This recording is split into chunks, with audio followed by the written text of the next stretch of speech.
हरे कृष्णा। आज हम श्रवण करेंगे श्रीमद् भागवतम के अंतर्गत प्रथम स्कंद अध्याय 8 श्लोक संख्या 1।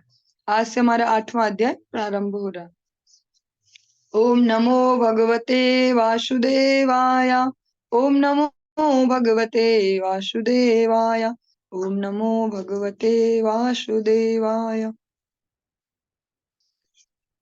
सूत उवाच अथ ते सम्परेतानां स्वादाना मुद मुदकमिच्छताम् दातुं सकृष्णा गंगायां पुरस्कृत्य ययुः स्त्रियः। सूत गोस्वामी ने कहा, तत्पश्चात पांडव गण अपने मृत परिजनों की इच्छानुसार उन्हें जल दान देने हेतु द्रौपदी सहित गंगा के तट पर गई। स्त्रियां आगे आगे चल रही थी।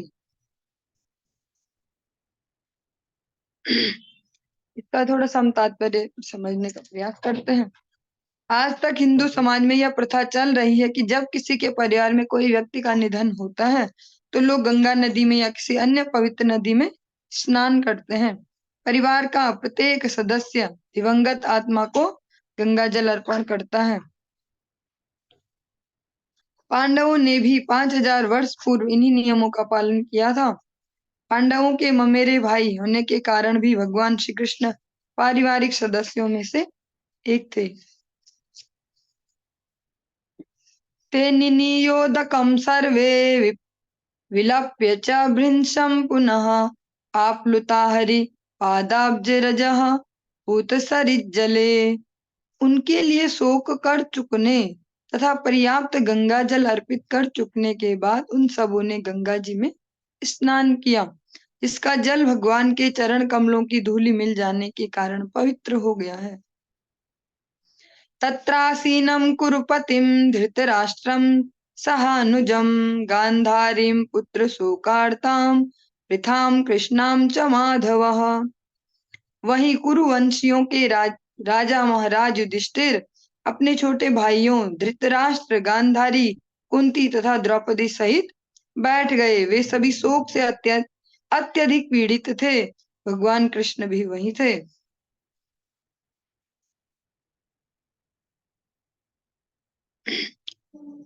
सान्त्वयामास मुनिभिर्हत बन्धुषुचार्पितान् भूतेषु कालस्य गतिं दर्शयन् प्रतिक्रियाम्। सर्वशक्तिमान के कठोर नियमों तथा जीवों पर उनकी प्रतिक्रियाओं का दृष्टांत देते हुए भगवान श्री कृष्ण तथा सारे मुनियों ने समस्त स्तब्ध एवं शोकार्त जनों को ढांढस बंधाया।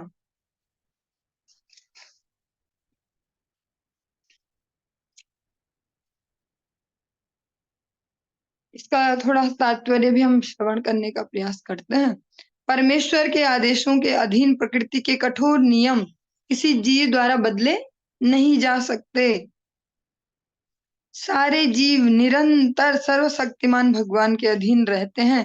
भगवान ही सारे नियम तथा आदेश बनाते हैं, जिन्हें सामान्य रूप से धर्म कहते हैं। कोई भी व्यक्ति धार्मिक नियम नहीं बना सकता। भगवान के आदेशों का पालन करना ही प्रामाणिक धर्म है। भगवान के ये आदेश भगवत गीता में स्पष्ट रूप से घोषित किए गए हैं। प्रत्येक व्यक्ति को चाहिए कि वह केवल उनका या उनके नियमों का अनुसरण करे। इससे वह भौतिक तथा आध्यात्मिक दोनों प्रकार से सुखी हो सकेगा। जब तक हम इस भौतिक जगत में हैं, तब तक हमारा कर्तव्य है कि हम भगवान के आदेशों का पालन करें, और यदि भगवत कृपा से हम भौतिक संसार के बंधन से छूट जाएं, तो भी मुक्त अवस्था में हम भगवान की प्रेममय दिव्य सेवा कर सकते हैं। अपनी भौतिक अवस्था में आध्यात्मिक दृष्टि के अभाव में हम न तो अपने आप को देख पाते हैं न भगवान को। लेकिन जब हम भौतिक आसक्ति से मुक्त होकर अपने मूल आध्यात्मिक स्वरूप को प्राप्त करते हैं, तब हम अपने आप को और भगवान को साक्षात देख सकते हैं। अतः मुक्ति का अर्थ है जीवन की भौतिक अवधारणा को त्याग कर मूल आध्यात्मिक स्थिति को पुनः धारण करना। जो मुक्ति है उसका वास्तविक तात्पर्य क्या है? जो हमारा जो भौतिक अवधारणाएं हैं, मैं और मेरा, मैं ये शरीर ही हूँ और इससे रिलेटेड जो है वो मेरा है, इस अवधारणा को त्याग कर आध्यात्मिक स्थिति को पुनः प्राप्त करना कि ममैव वांशो जीव लोके जीव भूता सनातन। इस तरह यह मनुष्य जीवन विशेष रूप से अपने आप को इसी आध्यात्मिक स्वतंत्रता के योग्य बनाने के निमित्त है। दुर्भाग्यवश हम भ्रामक भौतिक शक्ति के वश में होकर कुछ वर्षों के इस क्षणिक जीवन को स्थायी मान बैठते हैं। इस तरह से माया द्वारा उत्पन्न छद्म स्वरूप वाले तथा कथित देश, घर, भूमि, संतान, पत्नी, समुदाय, संपत्ति आदि के स्वामित्व से भ्रमित हो जाते हैं। भौतिक प्रकृति के वश में होकर और कह सकते हैं भगवान से विमुख होने के कारण जो एक ये टाइम पीरियड है, जिसको 100 साल तो बोला जाता था या बोला जाता भी है कि मनुष्य का जीवन काल, लेकिन आज के परिप्रेक्ष्य में देखें तो प्रैक्टिकली ये 70 ईयर्स का ही रह गया लगभग। इससे ऊपर वही जा पा रहे हैं जो काफी एजेड होंगे, काफी समय पुराने, हमारी जनरेशन से 2 जनरेशन वाले पहले वाले, क्योंकि वो उस टाइम पे आए हैं जब एज थी लंबी। आज की डेट में देखें तो 60 में भी पहुंचना बहुत रेयर सा लगता है। जो इस समय समय चल रहा करंट, इसमें तो यही देखा जा रहा है अधिकतर जो बीच के समय वाले हैं 30 से 50 के बीच बीच जल्दी जल्दी यही लोग जा रहे हैं शरीर छोड़ के। लेकिन फिर भी हमें लगता है, हम देखते भी हैं इतना, ये हम सभी के लिए ही है, ये आपके लिए नहीं है, मेरे लिए भी है, हम सभी के लिए। हम ऐसा देखते भी हैं कि देखो इतने जवान जवान भी जा रहे हैं, लेकिन फिर भी हमें लगता है शायद हमारे पास भी टाइम है। हम इस प्रकार से सोच नहीं पाते कि कब क्या पता अगला नंबर हमारा भी हो सकता है। और इस प्रकार से यहाँ जो भी है, जो भी हमको स्वामित्व दिया गया, वर्ड यूज किया गया स्वामित्व, जैसे कोई डिपेंडेंट है कोई किसी पे तो उसमें इतना ज्यादा नहीं होगा, लेकिन किसी के पास स्वामित्व है, घर, भूमि, संतान, पत्नी, समुदाय, संपत्ति, इनका स्वामित्व जिनके पास है वो अधिक भ्रमित होते हैं। इस तरह हम माया के इशारे पर इस छद्म स्वामित्व की रक्षा के लिए एक दूसरे से लड़ते रहते हैं। और जो आपसी संघर्ष है देखा जाए किसी भी रिलेशन में, किसी भी, वो अभी केवल हस्बैंड वाइफ नहीं, माता पिता बच्चा नहीं, हर रिलेशन, जिस भी रिलेशन में जो भी संघर्ष है उसका मेन कारण ये स्वामित्व ही तो है। किसकी चलेगी, इसी बात के लिए तो सारे झगड़े हैं।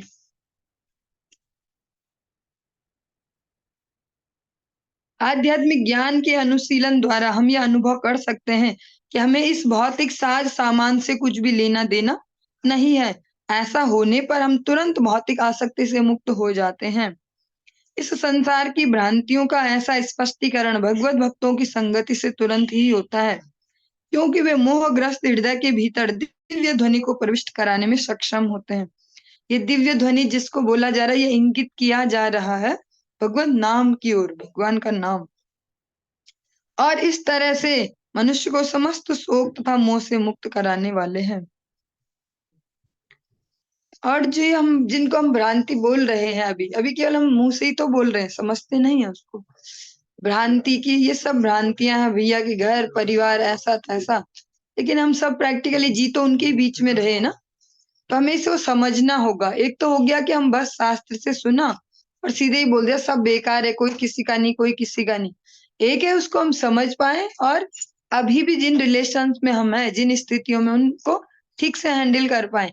ऐसा भी नहीं है कि आज की क्लास में हम सुने कोई किसी का नहीं है तो अभी हम सबको बोले अब हम जाते हैं या तुम सब भाग जाओ, ऐसा तो नहीं होगा। हमें रहना उन्हीं परिस्थितियों में, उन्हीं लोगों के बीच में भी है, चाहे वो समाज है चाहे परिवार। तो हमें ये समझना ये होगा जो हमारे लिए प्रैक्टिकली एप्लीकेबल है। इसमें जो है ऐसी भ्रांतियों का स्पष्टीकरण भगवत भक्तों की संगति से तुरंत होता है। इसीलिए तो इतना फोर्सली, मतलब इतना स्पष्ट रूप से या बोल सकते हैं दमदार तरीके से प्रत्येक शास्त्र कहते हैं साधु संग सर्व शास्त्र काया, लव मात्र साधु संग सर्व सिद्धि है। साधु का तात्पर्य यहाँ पर से भगवत भक्त से है, जो भगवान के चरणों में निष्कपट शरणागति रखते हैं। जब हम भक्तों के संग में रहेंगे, टच में रहेंगे, तो हमारी भक्ति भी चलती रहेगी। अभी हम चाहे कुछ ना भी कर रहे हो, फिर भी मोटा मोटी एक प्रक्रिया चल तो रही, चाहे मैकेनिकली चल रही, हर नाम जब भी हो रहा है, ठीक है। अच्छा भूख भी लग रहा है, ठीक है। अंट संट भी नहीं खा रहे, हाँ। ये भी है, आरती वगैरह ये भी सब करते हैं, हाँ ठीक है।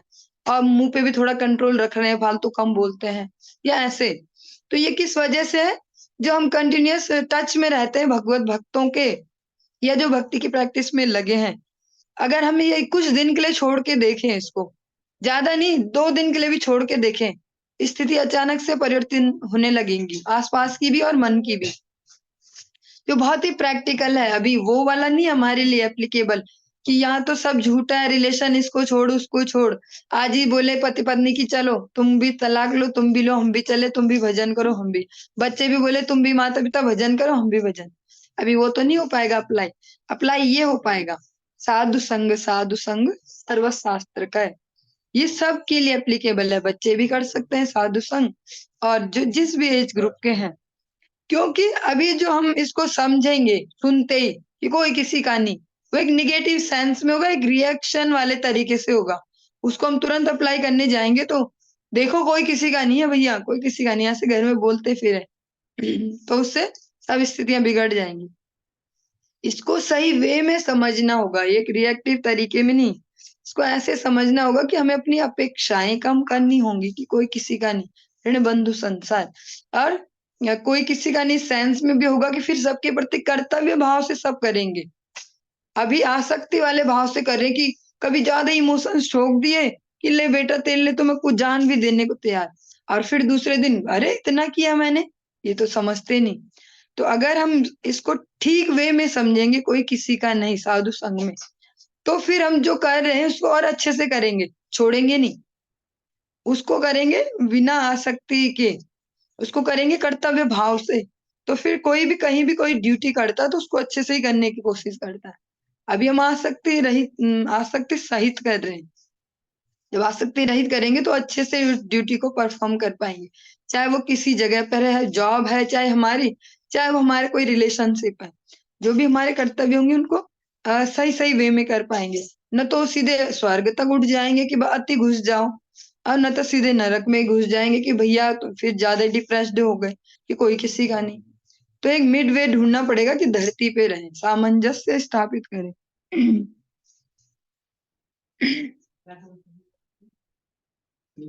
और ये किस बेस पे हो पाता है? जो हम साधु संघ भी बोल रहे हैं, उसमें भी ये कैसे होगा? दिव्य ध्वनि के माध्यम से। दिव्य ध्वनि मीन्स भगवान का नाम, भगवान की कथा। वहां भी कोई इस प्रकार नहीं होगा कि कोई ऐसे कोई गोला लेके या दिया लेके हमको हिप्नोटाइज करेगा, देखो कोई किसी का नहीं, ध्यान से देखो कोई किसी का नहीं, ऐसे नहीं होगा। वो भी होगा भगवान के नाम के प्रभाव से, भगवान की कथा के प्रभाव से। जब वो हमारे हृदय में जाएगी कानों के रास्ते, तो हम उसको सही वे में समझ पाएंगे। वरना अगर इसको गलत वे में समझा, जानकारी तो बिल्कुल सही, कोई किसी का नहीं, पर अगर गलत मीनिंग में समझा, गलत वे में इसको समझा तो गड़बड़ हो जाएगी। भक्ति भी फिर कर नहीं पाएंगे ठीक से, तो इसको सही से समझना होगा। इस तरह से मनुष्य को समस्त शोक तथा मोह से मुक्त कराने वाले हैं। और जो सम्यक रूप से भगवत चर्चा सुनेगा, सही प्रकार से भगवान का नाम जप करेगा, भगवान के नाम का संकीर्तन करेगा, तो उसका क्या होगा? समस्त शोक और मोह नष्ट होंगे। शोक भी नष्ट होंगे और मोह भी। शोक और मोह क्यों दोनों वर्ड यूज किए जा रहे हैं? क्योंकि शोक और मोह उत्पन्न कहाँ होते हैं? जहाँ संग होता है और संग से आसक्ति उत्पन्न होती है, या जो बोल सकते हैं इमोशनल या कैसी भी डिपेंडेंसी होती है, जहाँ हम भावनात्मक भी डिपेंड हो जाए किसी पे कि यही अब मुझे खुश कर सकता है बस। ऐसे दुनिया में भी देखा जाता है किसी भी रिलेशन में कि भैया आपके बगैर तो जी ही नहीं सकते। एक तरीके से बहुत सुंदर लग रहा है ये समझने में, लेकिन अगर दूसरे एंगल से देखिए बहुत घातक है ये, कि आपके बगैर तो जी नहीं सकते, मतलब अब आपको भी बांध के ही रखेंगे। तो फिर जहाँ ये बांधने वाली फीलिंग आ जाएगी, वहां दोनों कोई घुटन होगी, कोई भी रिलेशनशिप हो सकती है इसमें।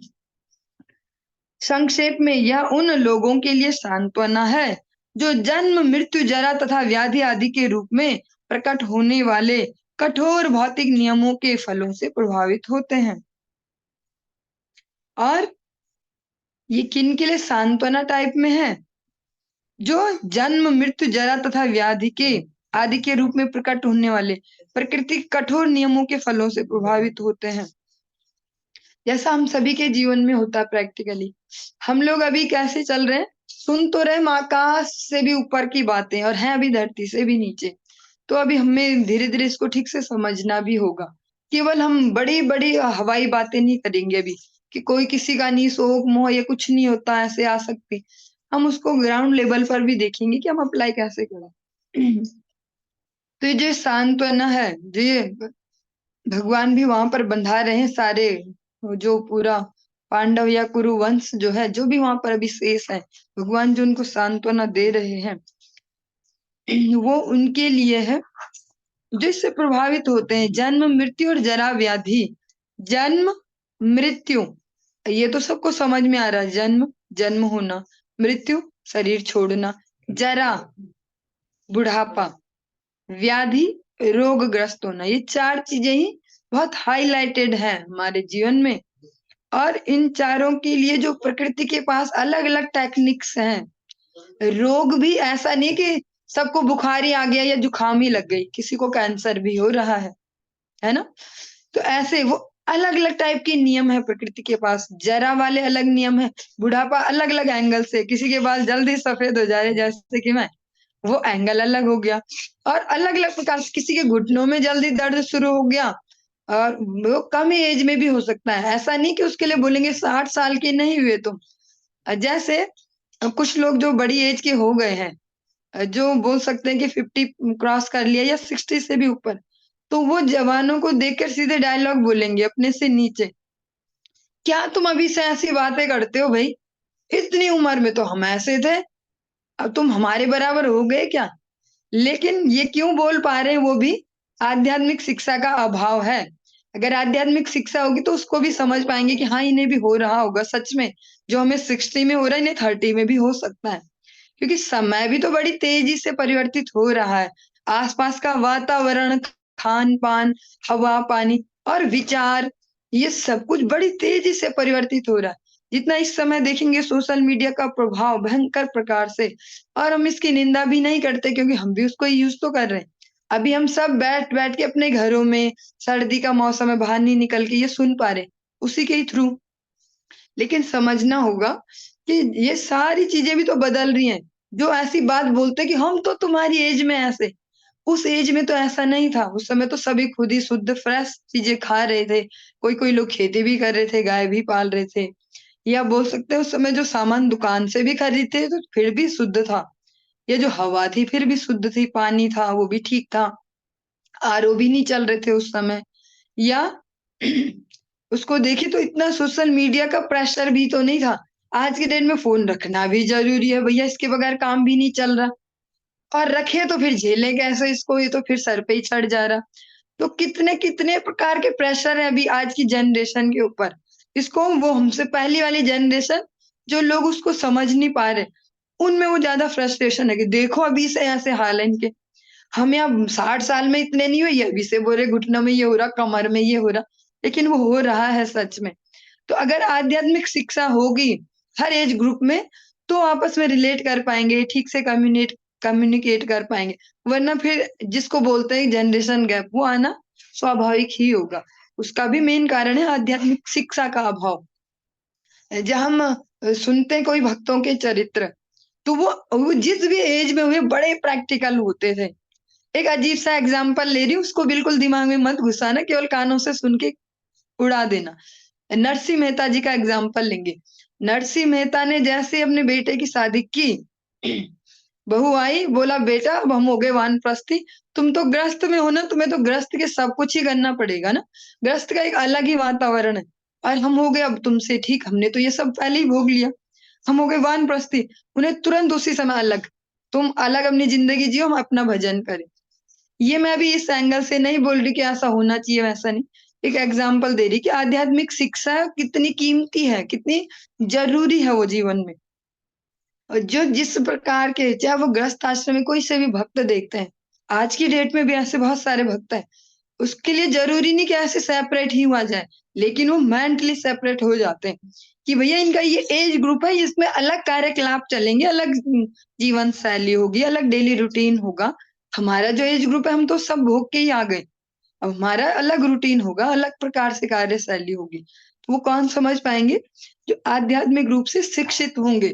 इसमें सारी कहानी, जो सारी बात है, जो भी हमारे जीवन के जो भी संशय हैं या समस्याएं हैं, जिसको कहा जा रहा है जन्म मृत्यु तथा जरा व्याधि आदि के रूप में प्रकट होने वाले कठोर भौतिक नियमों के फल, तो वो क्या है? वो यही सब तो है जो हम डेली सब फेस कर रहे हैं। तो अगर आध्यात्मिक रूप से शिक्षित होंगे सभी लोग, किसी भी एज ग्रुप के हों, ब्रह्मचर्य, गृहस्थ, वानप्रस्थ और उससे ऊपर के लोग, तो जो जितना आध्यात्मिक रूप से शिक्षित होगा वो उतना ठीक से हैंडल कर पाएगा, अपने आसपास की सिचुएशन को टैकल कर पाएगा। वरना फिर शोक मोह तो सबको ही व्याप्त है। युद्ध से पीड़ित कुरुवंश के सदस्य मृत्यु की समस्या से शोकातुर थे और भगवान ने उनको ज्ञान के आधार पर ढांढस बंधाया। जो सारा कुरुवंश है वहां पर तो कितने हाई लेवल का शोक होगा ना। और पूरा विश्व युद्ध, एक सबसे पहला और सबसे बड़ा विश्व युद्ध जो हुआ है, उसके बाद जो बचे खुचे लोग हैं वो बैठे होंगे, किस किस कितने कितने प्रकार के इमोशंस होंगे ना। हमारे परिवार में कुछ एक घटनाएं होती हैं, कोई बड़ी बीमारी आ जाती है या कोई अप्रिय घटना हो जाती है, कोई सदस्य चला जाता है, तो उस समय लगता है कि पूरा संसार जैसे खत्म। लेकिन यहाँ पर सच में हुआ ही है। पूरे विश्व से अलग अलग राज्यों से लोग आए वहां लड़ने के लिए। इतने सारे लोगों का वध भी हुआ होगा, इतने परिवार उजड़े होंगे। वो कैसा माहौल हो सकता है हम तो शायद इमेजिन भी नहीं कर पाएंगे। क्योंकि हम तो उन लोगों में से कि अगर हमारे मोहल्ले में किसी की मृत्यु हो रही, तो हम के लिए, हमारे लिए वो 10 मिनट का काम है, जाना है वहां पे खड़े होना है, उसके बाद हमारा अपना रूटीन है। तो हम हिसाब तो नहीं लगा सकते इसका, लेकिन फिर भी अगर थोड़ा कोशिश करें इसको इमेजिन करने की, कि ऐसा कुरुवंश के जो बचे खुचे लोग हैं अब वहां पर वो हैं, और भगवान के पास कितनी बड़ी जिम्मेदारी है ऐसे लोगों के सामने कुछ बोल पाना सांत्वना के रूप में, कितनी बड़ी बात होगी वो। भगवान ही उसको शायद हैंडल कर सकते हैं, इसीलिए भगवान ही कर रहे हैं। साधित्वा जात शत्रो स्वं राज्यं कित वैरहृतं घातयित्वा शतो राज्ञः कच स्पर्श शतायुषः। धूर्त दुर्योधन तथा उसके दल ने छल करके अजात शत्रु, जिसका कोई शत्रु न हो, जो ऐसा व्यक्ति हो, युधिष्ठिर का राज्य छीन लिया था। भगवत कृपा से वह फिर प्राप्त हो गया, और जिन दुष्ट राजाओं ने दुर्योधन का साथ दिया था वे सब भगवान के द्वारा मार डाले गए। भगवान के द्वारा, यहाँ पर अर्जुन के द्वारा शब्द नहीं है। अन्य लोग भी मारे गए, क्योंकि महारानी द्रौपदी के केसों को पकड़कर खींचने से उनकी आयु क्षीण हो चुकी थी।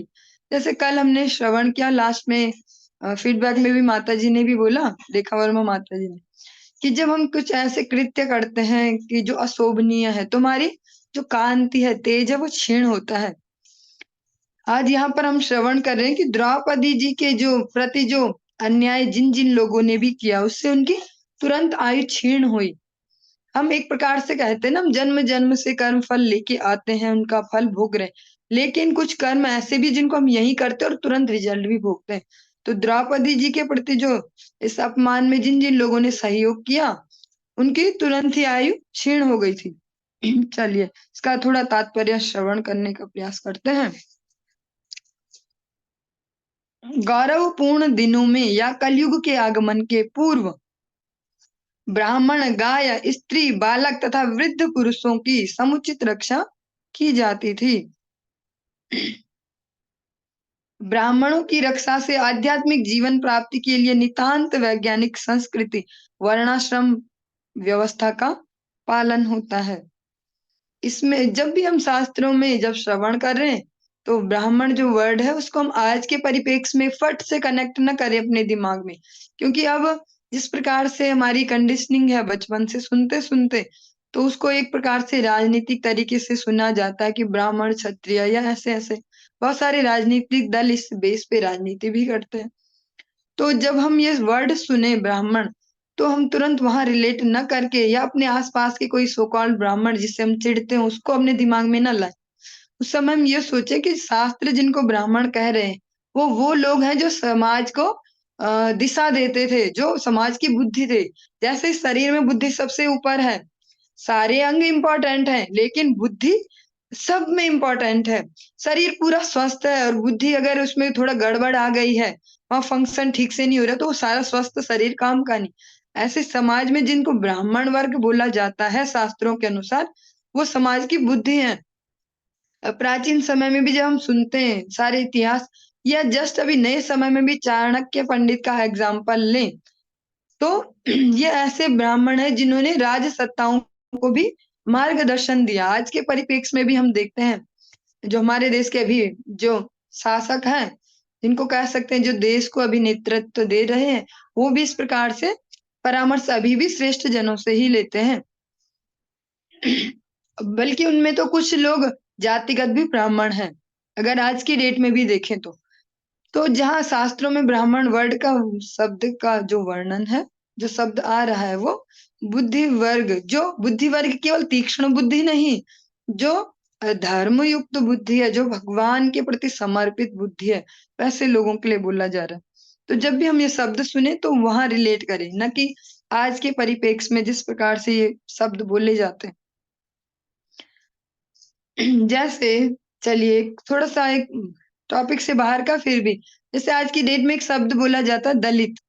दलित शब्द एक जातिगत उसको बना दिया गया है, ऐसी कंडीशनिंग कर दी गई है हम सबकी, पब्लिक की, बार बार सुना सुना के एक वर्ग विशेष को वो टाइटल दे दिया कि ये दलित समाज है, ये इसके लीडर हैं, ये इनके उत्थान के लिए कुछ करेंगे, दलित उत्थान। ऐसे ऐसा बोल बोल के समाज में एक इस तरीके से जहर फैला दिया गया है।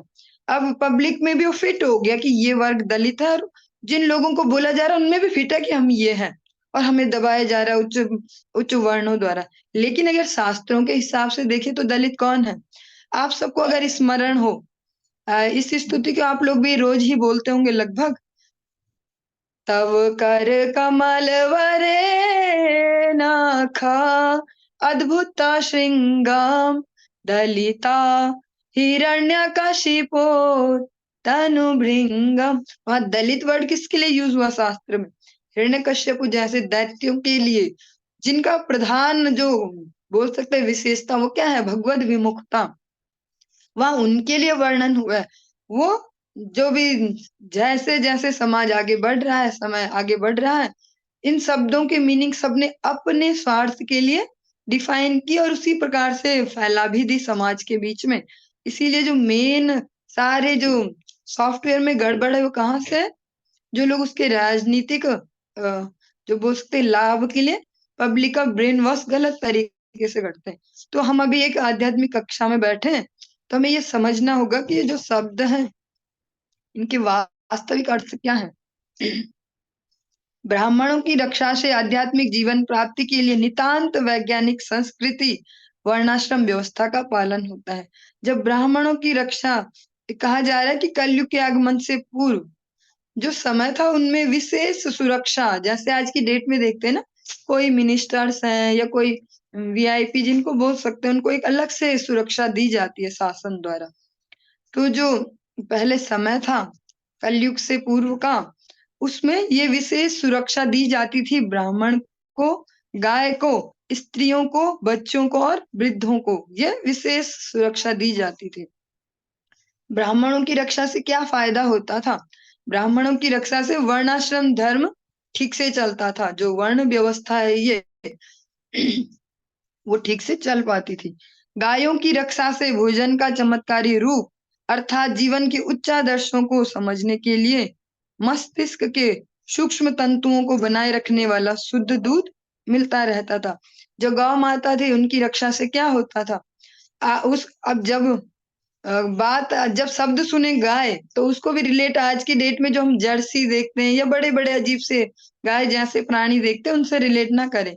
गाय वही है जो अगर किसी ने देखी हो गलती से पुराने समय में, जो छोटी छोटी भारत देश की या बड़ी बड़ी भी होती है, पर वो भारतीय गाय जो है उनकी यहाँ पे बात की जा रही है कि गाय की रक्षा का क्या फायदा होता था। ब्राह्मण की रक्षा का ये फायदा था कि वर्णाश्रम धर्म ठीक से चलता था, और गाय की रक्षा से ऐसा दूध उनसे प्राप्त होता था बछड़ों के पीने के उपरांत। उस समय ये विधान नहीं था कि बछड़ों को नहीं पिलाएंगे, इनसे वेस्ट हो रहा है। बछड़ों को पहले पिला के फिर बचा हुआ दूध लेके वो जो दूध होता है वो क्या करता है, हमारे जो मस्तिष्क के सूक्ष्म तंतु हैं जिनको बोल सकते हैं न्यूरॉन्स, इस प्रकार से बोल सकते हैं, जो हमें अच्छे से चीजों को सूक्ष्म बुद्धि जो जागृत करते हैं। अगर सरल भाषा में बोले, एक होता मोटी बुद्धि जिनके समझ में ही बात नहीं आती, कुछ कर लो, एक होते सूक्ष्म बुद्धि जो जल्दी से समझते हैं। तो इस सूक्ष्म बुद्धि को डेवलप करने के लिए गाय का दूध वो बहुत विशेष लाभकारी होता था। तो गाय रक्षा से यह फायदा, स्त्रियों की रक्षा से समाज की शुचिता बनी रहती है। चलिए, ये तो बड़ा सेंसिटिव मैटर है, और चलिए कुछ नहीं स्त्रियों की रक्षा से समाज की शुचिता बनी रहती है, जिससे हमें शांति, सुस्थिरता और जीवन की उन्नति के लिए अच्छी संतति मिलती है।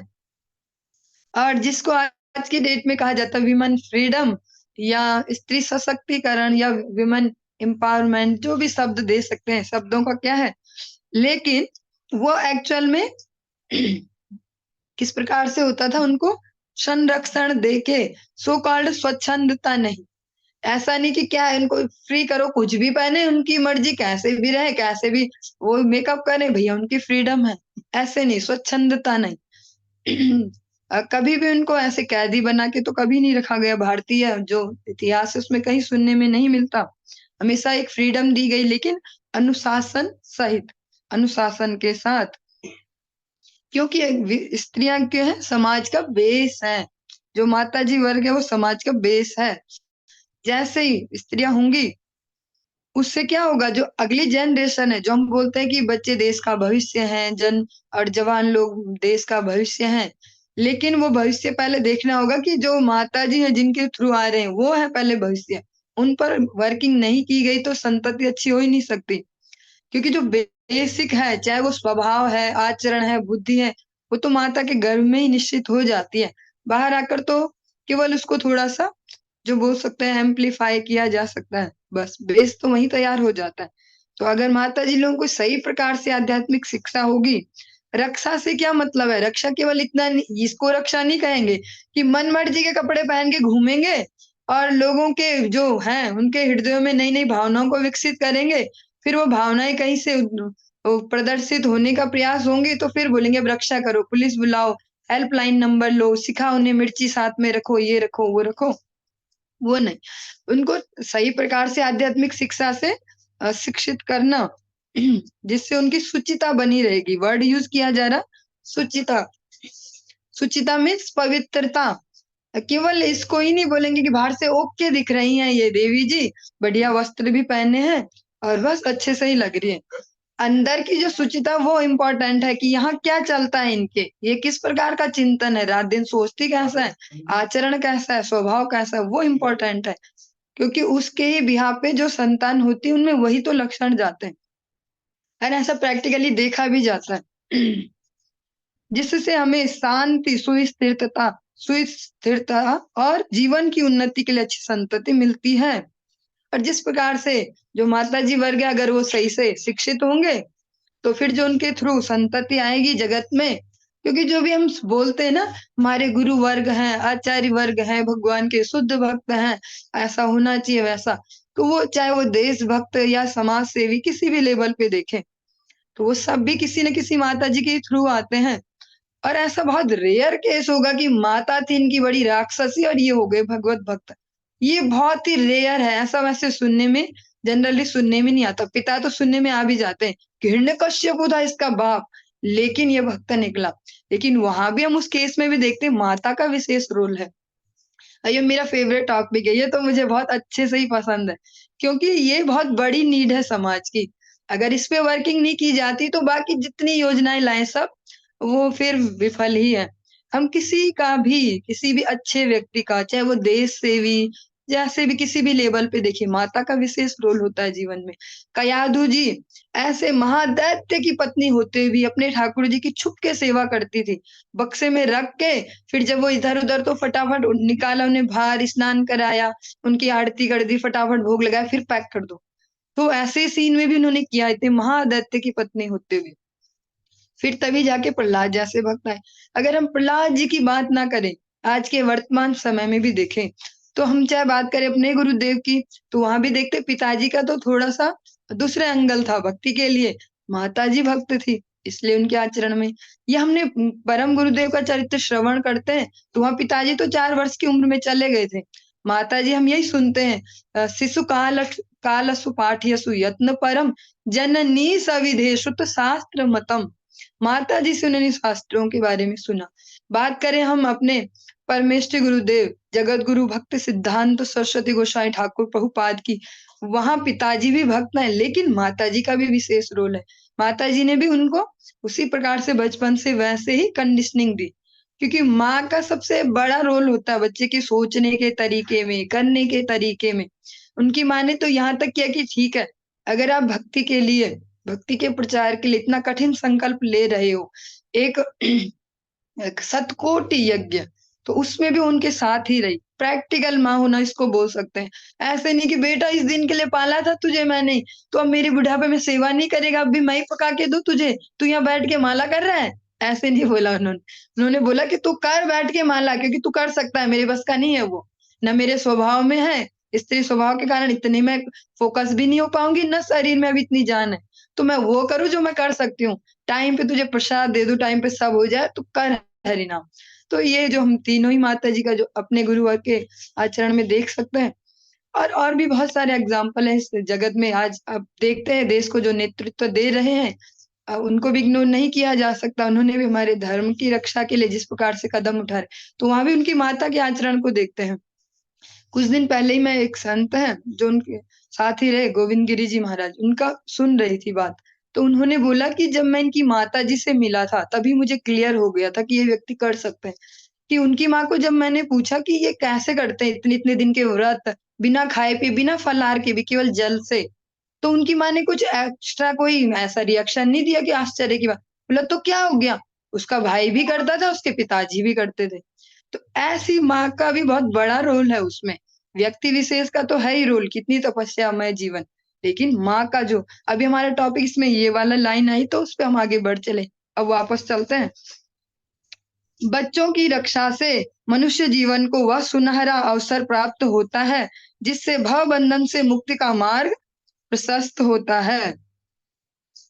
और बालकों की ऐसी रक्षा उनके जन्म के दिन से ही गर्भाधान संस्कार नामक शुद्धिकरण की प्रक्रिया के द्वारा प्रारंभ हो जाती है। जो हम बच्चों को सेफ्टी बोलते हैं, जैसे आज की डेट में देखते हैं कि जो ह्यूमन राइट्स वाले हैं वो बच्चों के लिए भी राइट्स हैं कि भैया डांट नहीं सकते, अब मार भी नहीं सकते, ऐसे कुछ कुछ। लेकिन वास्तव में बच्चों की रक्षा क्या है कि गर्भाधान संस्कार के दिन से ही उनको भगवत भक्ति से उनको आवृत किया जाए, उनका आवरण बनाया जाए भगवत भक्ति का, जिससे हमेशा हमेशा के लिए वो रक्षित हो जाए। सबसे अच्छी जो उनको हम सिक्योरिटी दे सकते हैं, इंश्योरेंस दे सकते हैं, वो क्या है, भगवत भक्ति।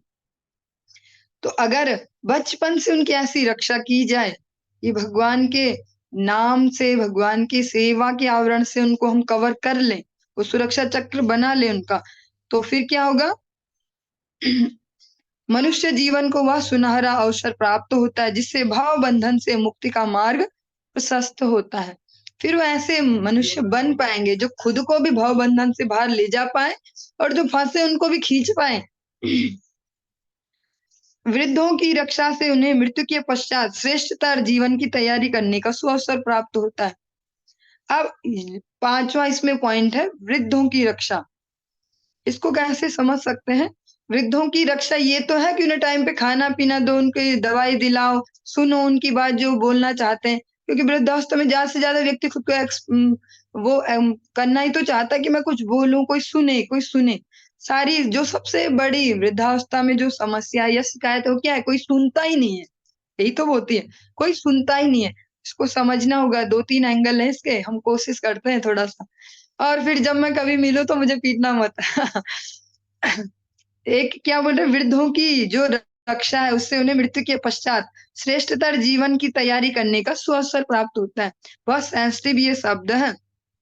वृद्धों की रक्षा ये तो है ही, ये तो स्थूल रक्षा है कि टाइम पे उन्हें देना, और ये भी नेसेसरी है, टाइम पे उन्हें सब दो प्रॉपर। साथ साथ क्या जरूरी है, जो वास्तविक रक्षा है, उनको एंगेज किया जाए भगवान के नाम में, भगवान की सेवा में, चाहे उनकी मर्जी हो चाहे ना हो, जबरदस्ती सुनाओ उनको हरि कथा, सुनाओ नाम संकीर्तन। या तो वो खुद से इतने सेंसिटिव हों कि समझें कि भैया जीवन भर बोला कि बुढ़ापे का काम है ये हरि नाम, तो अब तो कर लो, अब आ गया बुढ़ापा। या तो वो ऐसे वृद्ध हो कि जो खुद समझ जाए, नहीं भी समझते तो जबरदस्ती सुनाओ उनको। क्यों? क्योंकि जो ये वृद्धावस्था बड़ा सेंसिटिव समय है। ऐसा ही नहीं है जैसा हमें लगता है बुढ़ापा बुढ़ापा बुढ़ापा। बुढ़ापा एक बहुत बड़ी हमारे लिए अपॉर्चुनिटी भी तो है। अब हमें पता ही चल गया कि अब तो जाना ही है बेटा, अब तो टिकट ही कटना है फाइनल। अब कुछ और उपाय तो है नहीं कि अभी हम बच्चे हैं, अभी तो बड़े भी होंगे हम।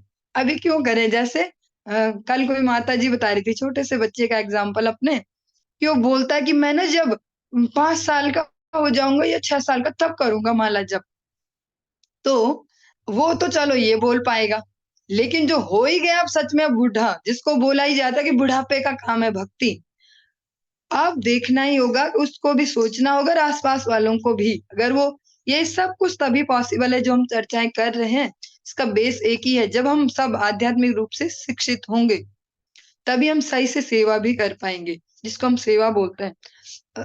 हमारे जान पहचान में कोई है एक व्यक्ति, भक्त नहीं है वो, बस रिलेशन में आते हैं। उनके घर पर गए एक बार उनके पिताजी को देखने, तो वो व्यक्ति क्या बोलते हैं, वो सुनकर बहुत, मतलब कह सकते हैं कि मजा आ जाएगा, सुनो तो जरा बात। वो कहते हैं कि मैं ना अपने पिताजी की खूब सेवा कर रहा हूँ, मैं इसमें विश्वास नहीं करता बरसी कर दो, तेरहवीं कर दो, इतने लोगों को बुलाओ, ये खिलाओ, ये सब्जी वो सब्जी। मैं अपने पिताजी की कैसी सेवा कर रहा हूँ, उनकी इच्छा पूरी कर रहा हूँ। तो हमने कहा कौन सी ऐसी इच्छा है कि जो आपको इतनी संतुष्टि है कि सेवा कर रहा हूँ? रोज एक पौवा लाता हूँ उनके लिए, रोज उनको खुद ही बना के देता हूँ। उनको यही पसंद है, मैं रोज उनको शराब भी पिलाता हूँ इतनी, और रोज उनको एक प्लेट खिलाता भी हूँ। ये उनके हिसाब से सेवा थी। तो ये सेवा, और पिताजी भी खुश है कि बेटा रोज-रोज खिला रहा है। तो समझना होगा, ये सब हम तभी तो समझ पाएँगे जब आध्यात्मिक रूप से शिक्षित होंगे, कि भैया सेवा वास्तव में होती क्या है? या वृद्धों की भी सेवा वास्तव में क्या है? उनकी भी वास्तविक सेवा ये है कि स्थूल सेवाएँ करो, जितनी नीड है उतनी करें, और साथ-साथ उन्हें आध्यात्मिक चिंतन से जोड़ना पड़ेगा ज़बरदस्ती। क्योंकि अब तो वो टाइम पीरियड आ ही गया है, कौन-सा? अंत काले च मामेवा स्मरन् मुक्त्वा कलेवरम् या प्रयाति समद्भावम् याति नास्त्यत्र संशया। भगवान भी बोल रहे हैं कि लास्ट समय में जैसा सोच के बेटा छोड़ोगे इस शरीर को, वैसा ही मैं दूसरा शरीर तुम्हें दिलवाऊँगा। तो वास्तविक वृद्ध सेवा भी जो है वो क्या है?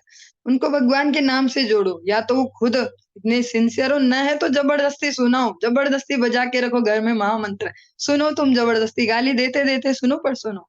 क्योंकि इसके बहुत जल्दी उनको रिज़ल्ट भी तो मिलेंगे, अब जीवन तो चला गया। अब तो कर ही नहीं सकते कि फिर से जवान हो जाएँ, फिर से ये करें। अब उन्हें ज़बरदस्ती सुनाया जाए। ऐसे हम बहुत सारे एग्ज़ाम्पल भी देखते हैं। मेरे तो अपने जीवन का जो पर्सनल एक्सपीरियंस, जो हमारे शरीर की नानी जी, उन्होंने बहुत बड़ी एज में उनको माला पकड़ाई, 70 से ऊपर हो गई थी। उसके बाद भी ज़बरदस्ती पकड़ाई कैसे भी करके, पटाने ही बोलेंगे, पटा-पटा के उनको माला पकड़ाई। 2-3 बार किसी और कारण से उन्होंने छोड़ी भी, फिर पटाया, फिर अच्छी-अच्छी बातें बनाई, फिर पटाया। फिर करवाए तो उसका रिज़ल्ट भी देखा, सुकून से शरीर छोड़ा, अपनी पूरी माला करके छोड़ा। उस दिन भी 16 राउंड पूरे किए, अपने सारे कार्य भी किए, किसी पे डिपेंडेंट भी नहीं थी, कोई पानी पिलाओ, कोई ये करो। हरिनाम करते-करते 86 की एज में अपना शरीर छोड़ा, 86 में, और हैपीली छोड़ा, कोई कष्ट से, कुछ चिल्लाते-चिल्लाते नहीं छोड़ा। तो ये है वास्तव में वृद्धों की रक्षा, जो हम रक्षा कर सकते हैं। इसीलिए जब हम सुनते हैं श्रीमद् भागवतम, उसका भी जो हृदय दशम स्कंद, उसमें भी जो स्पंदन है गोपी गीत, उसमें गोपियाँ जो सबसे ज़्यादा जिनको ज्ञानी बोल सकते हैं, सेंसिटिव बोल सकते हैं, भक्तिपूर्ण बोल सकते हैं, वो क्या बोलती है कि सबसे बड़ा दान क्या है? तव कथामृतम् तप्त जीवनम् कविभिरीडितम् कल्मषापहम् श्रवणमङ्गलम् श्रीमदाततम् भुवि गृह्णन्ति ते भूरिदा जना। जिसको श्रवण करने से सबका मंगल निश्चित ही है, हे भगवान, आप ऐसी आपकी कथा का जो दान करते हैं, ऐसी कथा जो किसी को देते हैं, चाहे गिफ्ट में दें, चाहे दान के रूप में, कैसे भी दो भगवान की कथा, या जबरदस्ती भी दो, तो वही सबसे बड़े दानी हैं। तो जो सबसे बड़ा हम रक्षा का यहाँ पर टॉपिक आया, ये पॉइंट, वो भी सबसे बड़ी रक्षा क्या है, जिसकी भी हम रक्षा करना चाहते हैं, जिसके लिए भी हम चिंतित रहते हैं, उसको भगवान के नाम से, भगवान की कथा से, भगवान की सेवा से, भगवान के चरण कमलों से जोड़ दो। क्योंकि ऐसे ही चरण केवल अभय चरण है, बाकी कहीं भी अभय नहीं है। यह पूरा दृष्टिकोण ऐसे कारकों पर आधारित है जिससे सफल मनुष्यता प्राप्त होती है। इसके विपरीत सजावटी कुत्तों तथा बिल्लियों की सभ्यता है। बड़े टफ से वर्ड हैं, लेकिन है सत्य। जो ये हमने अभी सुने, जिस प्रकार के दृष्टिकोण, 5 ये टॉपिक लिए, जब इस प्रकार से समाज को दिशा मिले, इस प्रकार से यहाँ कार्यकलाप चले, तब वास्तव में ये मनुष्यता वाला समाज हो पाएगा। वरना तो दिखावटी सारी क्या है, जैसे कि पशुवत जो जीवन है, पशु भी तो बड़े अच्छे से लगे अपना भोजन बढ़िया से बढ़िया ढूंढने में। कुत्ते भी अगर कहीं पे देखें कि 2 रोटी गिरी, तो 2 कुत्ते फटाफट लड़ाई झगड़ा करेंगे, कोशिश यही है कि मुझे ही मिल जाए ये। बंदरों को केले बांटने जाते हैं, तो बंदरों की भी ये कोशिश है कि मुझे ही ज्यादा मिल जाए। तो ऐसे ही मनुष्य भी कर रहे हैं, मुझे ज्यादा मिल जाए। कमाने के लिए हम भी बस कुत्ते बिल्लियों या पक्षियों जैसे भी हम भी उतनी होड़ कर रहे। बच्चों को सुरक्षा देने में हम भी प्यार से, बस कुछ ना हो जाए, इनके थोड़ा हवा ना लगे, थोड़ा ये ना हो, हम भी वैसे ही कर रहे। पक्षी भी वैसे ही करता अपने बच्चों को। बिल्ली मुंह में ले लेके घूमते रहती है कि कुछ ना हो जाए मेरे बच्चों को। तो अगर भगवत भक्ति हमारे जीवन में है, तभी जाके हम एक मनुष्यता वाले समाज का हिस्सा हो पाएंगे। वरना फिर वो कुत्ते बिल्लियों वाला ही समाज हो पाएगा। सारी मेहनत तो आहार निद्रा भय मैथुन, सारे कार्य वो हमसे बढ़िया ही करते हैं। सारे कार्य हम उनसे थोड़ा पीछे ही हैं प्रत्येक कार्य में। तो समझना होगा कि जो हमें डिफरेंट बनाता है उस पे काम करो। फिर जो हमें उनसे अलग बनाता है, उतना जितना उस फील्ड में वर्किंग करेंगे, भगवत भक्ति में, उतना उन्नत करते जाएंगे अपने जीवन को। कलयुग में इन जीवों की समुचित सुरक्षा नहीं हो पाती है, अतः वर्तमान पीढ़ी की आयु काफी घट गई है। जिस प्रकार से भी हम सुन रहे थे स्त्रियों की सुरक्षा, तो उसके लिए, उसको लेकर भगवान भगवत गीता में किस प्रकार से कहते हैं कि जब समुचित सुरक्षा के अभाव में स्त्रियां, इसमें वर्ड यूज किया गया कुलटा, जिसको हम लोकल लैंग्वेज में भी बोलते हैं, कि वो अपने धर्म से च्युत हो जाती हैं, तब उनसे अवांछित संतान उत्पन्न होती है, जिसे वर्ण संकर कहते हैं।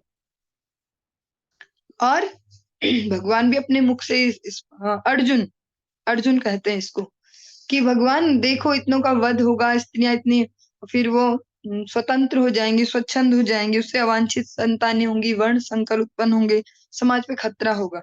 वहां पर भी हम देख सकते हैं कि महिलाओं की सुरक्षा कितनी इंपॉर्टेंट है। सुरक्षा मीन्स आध्यात्मिक शिक्षा से युक्त करना। सती स्त्री का अपमान करने का अर्थ है अपनी आयु को खतरे में डालना।